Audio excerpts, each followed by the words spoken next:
بسم الله الرحمن الرحيم. أما أي مسلمان والله biz musulmonlara bir ulug'on musibat, ulug'on derdinki her zamanla, her vaqtda täzelenipdi ve hatta şu yaqinna 3-4 yıllığın içinde ne kadar ulamalarımız bizim elimizden gidip var ya, ol alimler, ol Huda için ilimlerini seçip gören adamlar görüngde tamam ulamalı tahfircallar Xibu Bukhara'dan gelirler hemmeci gidigli olardan yadigar olan şagirdler de bizim elimizden, bizim aralarımızdan gidip var ya, ulug'on musibat. Şu neçe yıllık izimizi bir gözleyin, aslında 2-3 yılın içinde nezire ulug'on qotib bolup oturan adamlar, dinin fütünü olup duran adamlar yeke-yekeden yıkılıp baryalar.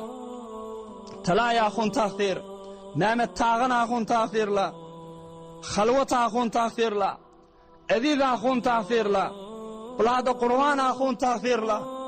Bizim aramızdan yuvaş gidip var ya, hemen bir kilin içinde şala. Ey Müslüman oğlum,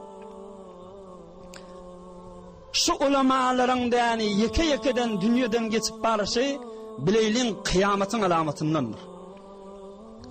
Peygamberimiz sallallahu aleyhi ve sellem bir mübarek hadisinde aydiya, İnne min eşratis sa'a ay yurfa'ul ilmu ve yethbutul cehlu ravahu'ş şeyhan. Kıyametin alamatlarındandır ilmin sizin aradan götürülmekliği ve cehlin de yani aralığınıza gelmektedir. İlim götürülse bilin yani kıyamet kolaylıdır diptir Peygamberimiz. Ve ilim götürülüyor dediği ne makam? Yani indi yuvaş alimlerin yüreğinden ilimler gidiyen makam, zihillerinden undiyen makala alim adamla. Oğlum nedir bizim aramızdan gidiyor Müslüman ne valla? Mını Peygamberimizin şagirdi olan Hazreti Abdullah bin Amr ibn al-As radiyallahu anhuma aydiya. قال سمعت رسول الهدى صلى الله عليه وسلم يقول إن الله لا يقبض العلم انتزاعا ينتزعه من صدور الناس ولكن يقبض العلم بقبض العلماء حتى إذا لم يبق عالما اتخذ الناس رؤوسا جهالا فسئلوا فأفتوا بغير علم فضلوا وأضلوا متفق عليه.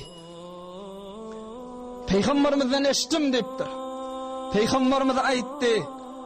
İlim yani siz milletin aradan, siz musulmanların aradan gidişi neyinki yüreklerden koparılıp yüreklerden çıkıp gidiyor dediği değerliktir. Belki velakin yakbidul ilmu bi qabdil ulema. İlmin qabd oluşu sizin aranızdan ulemaların qabd olup gidişi verenliktir. Bi fenail ulema. Ulemaların fani olup dünyadan geçip de fevt edip de dünyadan geçmekliği yani ilmin aradan gitmektedir. Görün o adamlar ne kadar ilmi şeriatı kamil adamlardı. Kur'an-ı Kerim'i ovadan düşünüyordular. Peygamberimiz sallallahu aleyhi ve sellemin mübarek hadislerini kamil düşünüyordular. İmam-ı Azam Ebu Hanife rahmetullahi aleyhin ne mi diyecek bolyanlığını kamil düşünüyen ulamalar.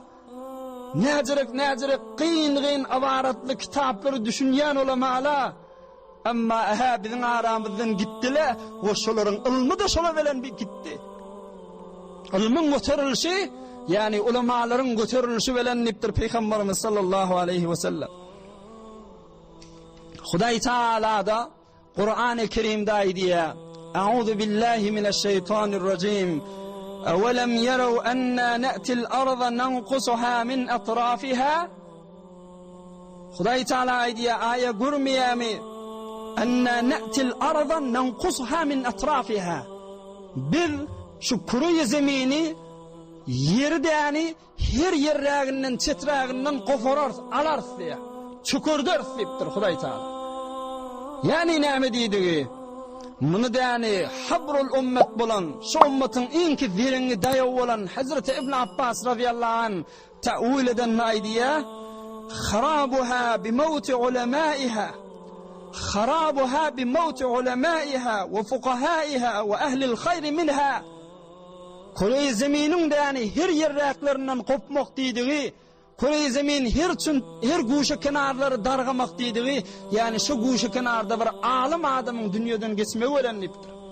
Bir gawa adam, fuqaha adam, ilm şeriaty bilýän adamlar dünýeden geçmegi, yani şolowanyň dargamagy, şolowanyň. برای مشاهده ویدیوهای بیشتر به کانال یوتیوب سخنرانی‌های علمای ترکمن سر بزنید، مشترک بشید و منتشر کنید، اجر ببرید.